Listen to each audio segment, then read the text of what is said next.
Spring weather is coming, or at least so they say, which means the baseball and softball teams have finally kicked off conference play and are looking to find their footing in what has been a rocky start for both clubs. Hello, I'm Tegan Lamont. And I'm Dana Pecora. It's the end of an era as men's basketball makes a big move in the offseason. We've got all the details here. You're watching LaSalle TV's home for Explorer Athletics, SportsLine.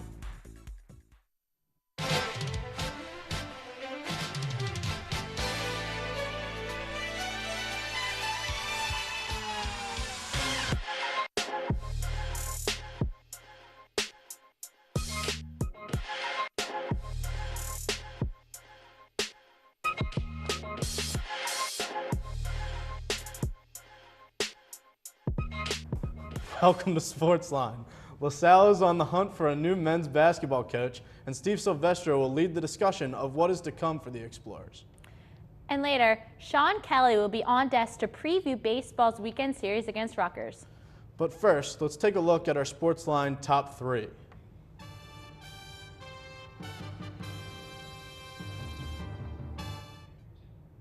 Number 1. On March 23rd, the university announced it would be parting ways with the men's basketball coach, Coach John Giannini.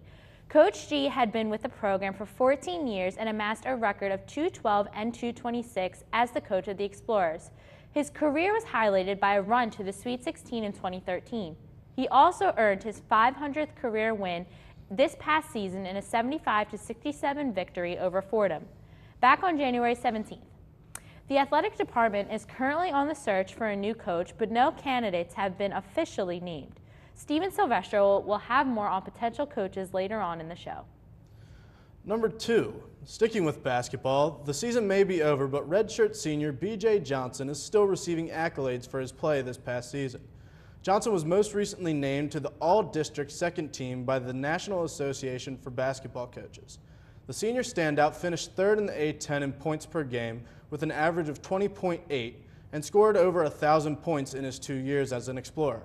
He also finished fourth in the conference in rebounds with 8.3 per game and continued to prove he was one of the A-10's strongest players. B.J. Johnson was also invited to the Portsmouth Invitational, which features the top seniors in the country. Number 3. Moving over to lacrosse, Abby Meehan was named Atlantic 10 Defensive Player of the Week this past week. Meehan held the team high of turnovers with 6 during their win against LIU Brooklyn last week, along with 5 ground balls and 3 draw controls. She also leads the A-10 conference in takeaways with 23. Well, I want to talk real quick about G. It's sad to see him go, but obviously it's time to go. Like you said, he's 212 and 226 here at LaSalle, and when you're at one place for 14 years and have a losing record, it's not a good look. One thing that we're really in need of is a guy that can go out and recruit talent coming in as freshmen. Definitely, and especially from the area, someone that's got local pull too, because you know, obviously that's something G struggled with because all of our best players have been transfers. Right. I think in my time here, we've had one guy who's came here as a recruit from the Philly area, and that's Amar. Yeah. So there hasn't been a local presence in the program that gets people excited in the area for the players that are here, other than BJ after he transferred back. Yeah. And then also I kind of want to talk about lacrosse. Yeah. Abby Meehan won A-10 or was named A-10 Atlantic Defensive Player of the Week, sorry. And I think that they're doing very well individually. Yeah. You hear them being named, these honors, Bridget Ruski, you know, Abby Meehan, they're all getting named. They're just not really doing well as a team. They're doing okay. They're not doing terribly, not doing great. But we see them all strong individually. I think that kind of comes because they're a young team. And I'm hoping that we can see them gel a little bit, if not this season, in the next couple seasons. Yeah, they're scoring a lot of goals, but not really stopping anybody from scoring, which doesn't lead to many wins. Yeah, and the goals are coming from freshmen. The same players all the time. Yeah, the same underclassmen. So hopefully we can see a change, see a little bit of a better outcome from the team as a whole. That's it for our headlines. Now let's see how our teams fared in the past 2 weeks. LaSalle baseball took on St. Joe's in a 3-game series, but fell short in the first 2 games. In Game 1, the Explorers struggled to score runs and stranded 10 base runners, which led to a 5-1 win for St. Joe's. In Game 2, Matt Holt took the mound, but the sophomore had a rocky start. The right-handed pitcher gave up 6 runs in the first 2 innings and allowed 2 home runs. The Hawks won 12-3. In Game 3, LaSalle's bats came alive and they avoided being swept by the Hawks. The Explorers scored 10 runs and finished with 12 hits to take a 10-2 win. The Explorers then faced Ryder. The Bronx grabbed a quick 4-run lead. A 2 RBI double by Ben Faso started the momentum for LaSalle to score 7 runs in the next 3 innings. The Bronx came back, but a sac fly by Brett Simon in the 9th sealed an 8-7 win. Softball opened up A-10 play at UMass back on March 23rd. There, the women were swept in 3 games, 2 of which were shutouts. The Minutewomen outscored the Explorers 26-3 over the course of the weekend. Looking to bounce back, the women hosted Villanova at home but also fell 7-6 in a game that went 8 innings. Finally, the Explorers hosted Rhode Island at home. Though the first game in the series was canceled, the Blue and Gold picked up 2 crucial victories in the later 2 games. In the first game, LaSalle trailed by 1 for most of the game but rallied in the bottom to complete the comeback win. A pair of homers by Ashley Mendenhall and Taylor Rorba made the difference for Explorers and gave them their first A-10 win. The Explorers also won their second game and was a close one as well, this time by a score of 4-3. The lacrosse team traveled to Brooklyn to take on the LIU Brooklyn Blackbirds, where their offensive firepower was on full display as they pulled out a 16-12 win. Brittany Edwards exploded for 6 goals, including 4 straight in the second half. The Explorers then kicked off conference play on the road at Davidson, where they fell 14-10. Bridget Ruskey and Mickey Raymond both scored 3 times in the game, but it was not enough to hold off the Wildcats. The Explorers then took on their first A-10 opponent at home in a contest against George Mason. LaSalle led 8-6 at the half before Mason locked down and allowed the Blue and Gold just 3 second-half goals. The Explorers fell 12-11. Men's track traveled to Fairfax to compete in the Fred Hardy Invitational. There, Zakeem Williams and Anthony Hawthorne guided the way for the Explorers. Williams was the top Division I finisher in the triple jump with a leap of 14.52 meters. Hawthorne was the top D1 finisher in the 800-meter run with a time of 1 minute and 52 seconds. Hawthorne was one of 7 Explorers to finish in the top 10 in the 800-meter. Nathan Gillis finished second and Dom Musalin placed 5th. The Blue and Gold also had success in the 100-meter dash. Justin Gear, Ethan Cook, and Zaire McKenzie all posted times in the top 5, finishing 2nd, 3rd, and 5th respectively. The women's team also competed at the Fred Hardy Invitational. Amber Jenkins paced the field for the Blue and Gold. The senior captured the win in the 400-meter with a time of 57.8 seconds. Desiree Osley also had a top 5 finish in the event. She finished in 5th place with a time just over a minute. Jessica Bryant took 2nd place in the long jump with a 5.6-meter leap. The Explorers also triumphed in the distance races. Grace Mancini finished the 1,500-meter in 3rd place. The sophomore clocked in with a time just over 4.5 minutes. Caitlin Poez also recorded a 3rd-place finish in the 3,000-meter, crossing the finish line with a time just over 10 minutes. The men's golf team had a somewhat successful performance at the recent Manor Intercollegiate. The team finished out the first day of 36-hole play in 12th place, with a combined score of 643 over those 2 rounds. Senior Brandon Rail led the Explorers on this first day, tying for 33rd place with scores in the first and second rounds of 78 and 79 respectively. Freshman David Kim and junior Nick Gruber also posted scores of 78. At the conclusion of the next and final day of play, the Explorers posted a final ranking of 12th overall with a combined team score of 968. This time, Kim paved the way for the Explorers. Cardin at 77 and tying for 38th on the leaderboard. Rail also posted an impressive finish and tied for 41st. The men's tennis team was busy the last 2 weeks with 5 games. First, they faced Jefferson U. The Explorers dropped 2 of the 3 doubles sets, but picked it up in the singles match to win 6-3. The roles were reversed against Lehigh when they won their only point in doubles. Rebounding from that, LaSalle swept Coppin State In the first A10 matchup, the Patriots swept the Explorers, and Villanova came one Thomas Christian's match away from a sweep. For the women, they struggled as well, getting swept by Lehigh before a dominating performance against Coppin State. Explorers didn't allow 2 points in sets they won. However, the women also struggled in their first A10 matchup, only scoring 1 point, which was by Allie Snyder. Rowing had a busy weekend, taking on Iona College on Friday, followed by the Murphy Cup Regatta on Saturday. In the men's competition, both LaSalle's varsity 8s beat Iona, while in the varsity 4, the A team finished first while the B team finished last. The Explorers did not have the same luck in the Murphy Cup, coming in last in 3 competitions.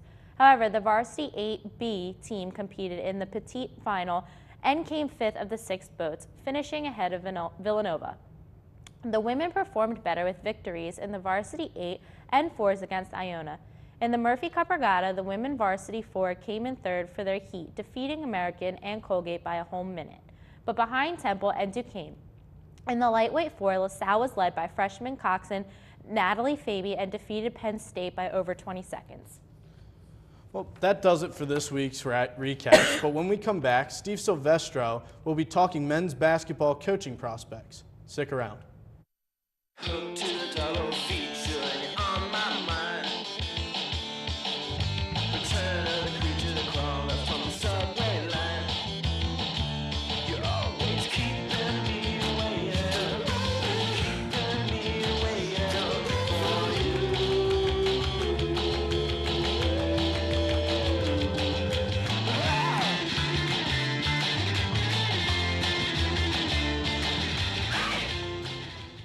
Welcome back. Steven Silvestro is going to sit down with some sports peeps to talk about Coach G's potential replacement in this week's edition of Sports Chat. Take a look.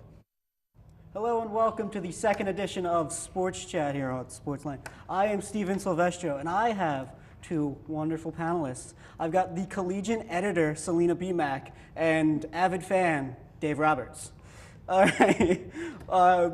Since Coach G, he parted ways with LaSalle after 14 seasons. He went 112 and 126, and actually 226, my bad, with LaSalle. And now we're looking for a new head coach. So there's a lot of names going around. One of the biggest names going around is Ashley Howard. Currently is the assistant coach for Villanova, was there when they won both championships. He was also with Xavier. He's also been with Big Five for a while. He was a LaSalle assistant coach in 04 to 08. He was also at Drexel City 6, a little outside Big Five. But what do you guys think about Ashley Howard potentially coming here? You know, I think Ashley Howard is one of the more feasible options for LaSalle to bring him in as a head coach. I like that he's local. He went to Bonner for high school and Drexel for college, so he is a local guy from the area. And he has had experience as an assistant to Coach G before, but he just won a national title under Jay Wright, so I think he's going to want the big bucks here, so that's something to watch out for. Yeah, I mean, coming off 2 national championships, I feel like that's a big type of improvement for us, and I mean, I don't know, there's a lot to say about him, but right now it's just looking at his resume, I feel like he's a really strong contender for what we need right now as a basketball team. Well, Jay Wright there was saying, like, in an interview, he said, Ashley Howard better not be at Villanova next year. He said he is such a good head coach option. He's expecting everybody to be looking at him. So he's expecting Ashley Howard to be gone. But obviously we're the local option, but I think he'll go where the money is. But someone else that is also being named is Billy Lang. He's currently assistant for the 76ers. Also a Villanova assistant coach. He was also head coach of Navy, where he had a 93 and 113 record. But how do you think bringing in someone from the Sixers will affect this team? Well, I think professional basketball is definitely a little different than college ball. But Billy Lang is my personal favorite for the head coaching job right now. I mean, if you look at the guy's resume, like all of his experience, it's so impressive. He has been at Villanova before, and now he's with the Sixers. He was with LaSalle, I think, for a brief stint in the 90s. And he's also a local guy from South Jersey, so he has those close ties to the area. So I think that he has some of the best experience coaching, too, and he could really bring a lot to this team. Him being the assistant for the Sixers is actually like pretty big to me because I mean he's seen both what happens in college and what happens to get be able to get that next level in the NBA. So I mean that's really good just for even here. And I mean he's from South Jersey. I'm from South Jersey, so that's a little connection. But I mean I feel like he would be a good fit too because he's been in the assistant position. He's been in the head coach position, so he has a little head coach experience, unlike Howard. But I feel like both options. Billy Lang is also a strong contender just because of the fact that he has a head coach experience before. So, Well, you got to trust anybody that trusts the process. That's what, true. That's what I'm There we saying. go. But if you're going with somebody with a lot of head coaching experience, is what a fan favorite from last year at LaSalle, the assistant coach, was Matt Brady. He's now the Maryland Director of Player Personnel. But he has both a head coach at Marist, where he won their only NIT win, and he was also the head coach at James Madison, where they also made an NCAA appearance in 2013, last time Coach G went to, and he had 4 20-win seasons there. So how do you think his experience in already D1 basketball head coach, since he's got the most? And he's already kind of knows some of the players from last year. Yeah, like you were saying, he knows some of the players from last year, and I think that could be really essential, having someone who knows the program well and is kind of internal. I know he left and he's at Maryland now, but I think that could really help them out as they try to transition to a new coach. And he has easily the most experience coaching, and I think right now as director of player personnel at Maryland, he's not going to stay there for very long because he seems like the type of guy who's always itching to be out there actually on the court coaching. So I think him and LaSalle could be a really great fit if he could come here. Obviously his experience in the past is really impressive, so he could bring a lot to this team. He was my favorite coach. Even when he was here, I was like, I really want Matt Brady to be head coach. So I mean, even for his name to pop up in the conversation is exciting for me, and because him being the director of player personnel at Maryland, to me that's huge because it's knowing your players and being able to talk to them I think is very important to the game. I mean, coaches can coach anybody, but if you don't have a certain connection with your players, then I feel like you can't really ever get to that next step that you're looking for, including since. We're sort of on a slump in the last couple of years, so I feel like him coming back and just trying to build up this team would be really, really good. Well, let's go with his successor here was Donnie Carr as assistant coach. He's the one, if they're going to hire from within, everybody's talking about him with his experience at Holy Family. He was a player here. He's in the Big 5 Hall of Fame. If they hire, what do you guys think about with hiring from within? I think hiring from within could really help their program out because, like I said, they already know the system and how LaSalle operates as a basketball program and as an athletic program. So hiring internally could really benefit them. Obviously, a fresh face could also be beneficial at the other side, but I think Donnie Carr has a lot to offer LaSalle too. He is younger though, so I feel like he can maybe connect with his players on a different level than some of these guys who are older but more experienced could. Yeah, it's nice that you said that because if you've noticed over the last season, he's been here. Anytime BJ Johnson or Mar Stooks came off, the first person they went to was him instead of not Coach G. They went to him, talked to him, and then went to Coach G. Yeah, I mean, I don't even know what to say about it. But I mean, yeah, Selena's right. It's nice to have someone just stay in the system because they already know how to talk to the players since they've been here. They already know the system. But the other side to that is maybe since we've been sort of not the best in the past couple of years, that maybe we do need a fresh start and a fresh face. So it would be nice to see him either step up or even stay if we do get a new head coach. But I don't really know how I actually feel about him even becoming a head coach. Well, real quick, if we're going with fresh faces, Tim Legler, a LaSalle graduate and alum, he's been with ESPN as an analyst for the last 18 years. He wants to throw his hat into this. What do you guys think about someone with no coaching experience? Yeah, I really like Tim Legler. I think he's a great analyst. He's a LaSalle basketball star, and he's easily the most recognizable name on this list. But I'm skeptical because I think he'll want a little bit more money, and he has no coaching experience. Yeah, that's literally the one thing that bothers me.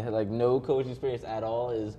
I mean, if you really want to change the culture, sure, you could hire him because he can just start. This will be his first start. But as of right now, where we're at and where we're trying to be in the Big 5 and just trying to be important. I think we should try to get someone with at least some type of coaching experience.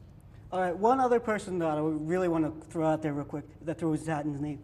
Casey Feeney, he's the class of 2006. He was a Sports Talk Philadelphia producer and SportsLine director. He's now at NBC Sports Philadelphia producer. He said he would give SportsLine exclusive pregame interviews. So like, I personally endorse him. Anybody that gives us pregame interviews, I'm down for it. But I think that's all the time. Actually, let's get real quick. What name? Who do you want? Damian Blair. Oh, Matt Brady. All right. Thank you. And that's all we have. Back to Tegan and Dana. Coming up, we've got Sean Kelly on to talk some baseball as the team prepares to take on Rutgers this weekend, so stick around.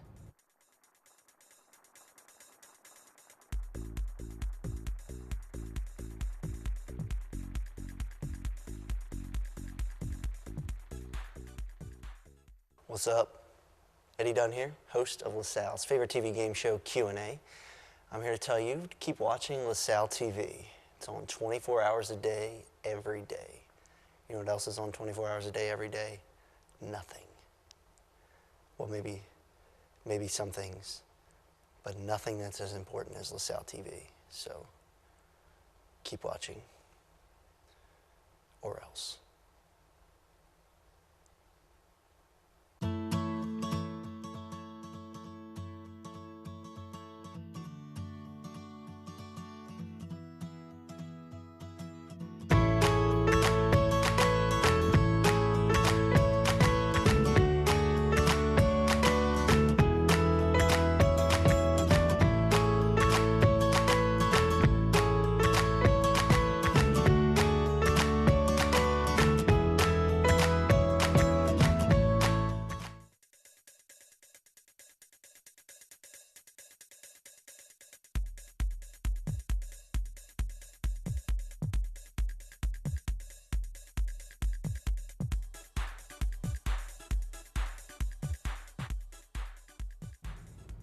There's plenty of LaSalle sports action this upcoming week, so let us welcome Sean Kelly for this week's Explorer Report. Thank you, Dana.